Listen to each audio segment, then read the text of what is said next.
সফল হওয়ার জন্য আমাদের অবশ্যই সফল হওয়ার ইচ্ছে থাকতে হবে। আমাদের মনোবল, দৃঢ় মেরুদণ্ড, অধ্যবসায়, নির্ভরতা আর বিশ্বাস, এই কয়টি বিষয় আমাদেরকে অনেক দূর এগিয়ে নিয়ে যেতে পারে। হ্যালো এভরিওয়ান, আসসালামু আলাইকুম। আমাদের শখের ছাদ বাগানের নতুন একটা ভিডিওতে আবারও স্বাগতম। বর্তমান সমাজে সফলতার প্রতিযোগিতা অনেক বেশি। জীবনের সফলতার প্রতিযোগিতার গতির চেয়ে যে জিনিসটা বেশি প্রয়োজন তা হলো দৃঢ় মনোবল। দৃঢ় মনোবল ছাড়া কখনোই সফলতা অর্জন করা সম্ভব নয়। মানুষের মন যদি ক্লান্ত হয় সেদিনই তার ক্যারিয়ারের মৃত্যু হয়। আর এজন্যই মনোবলটা ভীষণ প্রয়োজন। যখন আপনার কাছে দৃঢ় মনোবল আছে তখন আপনি অবশ্যই শেষ পর্যন্ত যেতে পারবেন। আমাদের খুব ইচ্ছা আমাদের ছাদ বাগানটাকে আরও সুন্দর করে সাজিয়ে তোলার। একটা সময় আমাদের ছাদ বাগানে খুব কম গাছপালা ছিল, এমনকি গাছ লাগানোর বিশাল বিশাল টবগুলো ছিল না। খুব কষ্ট করে এই টবগুলোকে তৈরি করতে হয়েছে। অনেক দূর দূর নার্সারি থেকে একটা একটা করে পছন্দ মতো গাছ কিনে আনতে হয়েছে। প্রতিদিন সেই গাছগুলোর অনেক যত্ন নিতে হয়। গাছগুলোতে পানি দিতে হয়, আগাছা পরিষ্কার করতে হয়। সব কিছু মিলিয়ে আজ এত সুন্দর একটা ছাদ বাগান পেয়েছি। আমি জানি বাগান করা একটি মহান কাজ, তবে এই মহান কাজ করতে আমাদের অবশ্যই অনেক বেশি মনোবল প্রয়োজন। আর এই বাগানগুলো কখনোই একদিনে করা সম্ভব নয়।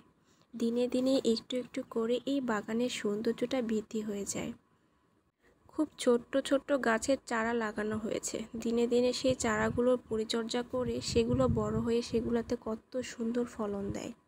এই যেমন আমাদের ছাদ বাগানে মরিচ গাছ, গাছ ভর্তি কত সুন্দর মরিচ ধরে রয়েছে। ঠিক এগুলা দেখতে অনেক বেশি ভালো লাগে। আমাদের ছাদ বাগানে শুধু মরিচই নয়, পেয়ারা, ডালিম, কামরাঙ্গা, আমড়া, মালটা, এই সুন্দর সুন্দর ফলমূলগুলো কত সুন্দরভাবে আমাদের ছাদ বাগানে বেড়ে উঠছে। আজ যে পানিটা প্রত্যেকটা টবের গাছে ব্যবহার করা হচ্ছে এটা মূলত খোল ভেজানো পচা পানি। খোল ভেজানো পানিগুলো গাছগুলোর জন্য খুব বেশি উপকারী। আমাদের ছাদ বাগানের ছোট ছোট গাছগুলোতে কত কত পেয়ারা হয়েছে। পেয়ারার ভরে ডালগুলো যেন ভেঙে গিয়েছে। আর এজন্য কিছু কিছু পেয়ারা আমাদের ফেলে দেওয়া উচিত ছিল, তবে ফেলে না দেওয়ার কারণে এখন পুরো ডালটাই ভেঙে ফেলতে হয়েছে। দেখুন কত বড় বড় পেয়ারা ধরে রয়েছিল, আর এখন আমাকে এই ডালটা পুরো ভেঙে ফেলতে হলো, কারণ ছোট্ট ছোট্ট ডালে অনেক বড় বড় পেয়ারাগুলো ভারসাম্য বজায় রাখতে পারছে না। এই পাশে দেখুন আজকে আবার নতুন করে একটা ডাল ভেঙেছে। ঠিক এই ডালেও কিন্তু অনেক অনেক পেয়ারা ছিল, আর পেয়ারাগুলো বেশ বড় হয়েছিল।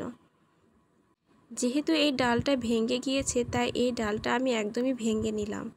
গাছের অন্যান্য পেয়ারার গ্রোথটা অনেক ভালো হওয়ার জন্য এই গাছের প্রত্যেকটা ডাল থেকে কিছু কিছু পেয়ারা ছাঁটাই করে ফেলে দেওয়া উচিত ছিল।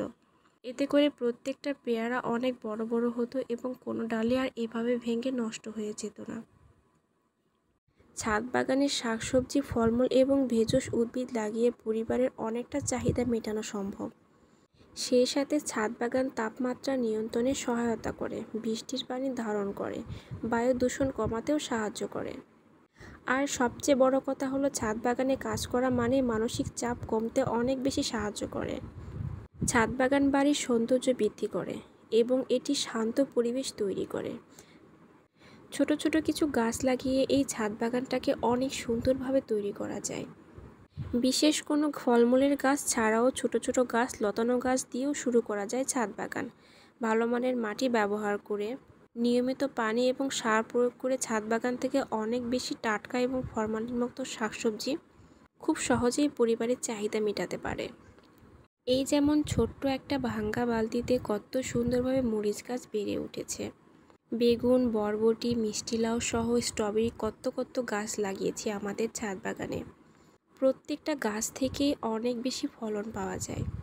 এই যেমন একটা মাত্র বরবটি গাছ থেকে কত কত বরবটি প্রতিদিন সংগ্রহ করতে পারছি। এছাড়াও অসংখ্য বরবটি এখনও গাছে ধরে রয়েছে। অন্যান্য সার ব্যবহার না করলেও খোল ভেজানো এই পানিটা গাছে ব্যবহার করতেই হয়। গাছের গ্রোথ এবং অধিক ফলমূল পাওয়ার জন্য এই সারটা অনেক বেশি উপকারী। আমাদের ছাদ বাগানের ফুল গাছগুলোতে এই খোল ভেজানো পানিটা আমরা ব্যবহার করি। এতে করে আমাদের ছাদ বাগানের প্রত্যেকটা ফুলের গাছে অসংখ্য ফুল হয়। আমার বোঝ হওয়ার পর থেকেই গাছপালার প্রতি একটা অন্যরকম মায়া ছিল। সেই সাথে খুব ছোটবেলা থেকেই আমার শখের বাগান ছিল, সেখানে হাজার রকমের ফুলের গাছ লাগানো ছিল। এখন অবশ্য ফুলের বাগান নেই আমাদের, এখন আমাদের ছাদ বাগানে অনেক ফলমূল আর শাকসবজির বাগান রয়েছে। তবে ফুল গাছ নেই বললেও ভুল হবে, আমাদের ছাদ বাগানে কিন্তু অনেক রকমের গোলাপ ফুলের গাছও রয়েছে। চন্দ্রমল্লিকা, বেলি ফুল, ডালিয়া, রঙ্গন সহ আরও বেশ কিছু ফুলের গাছও আমাদের ছাদ বাগানে রয়েছে। আর এই হলো আমাদের শখের বাগান।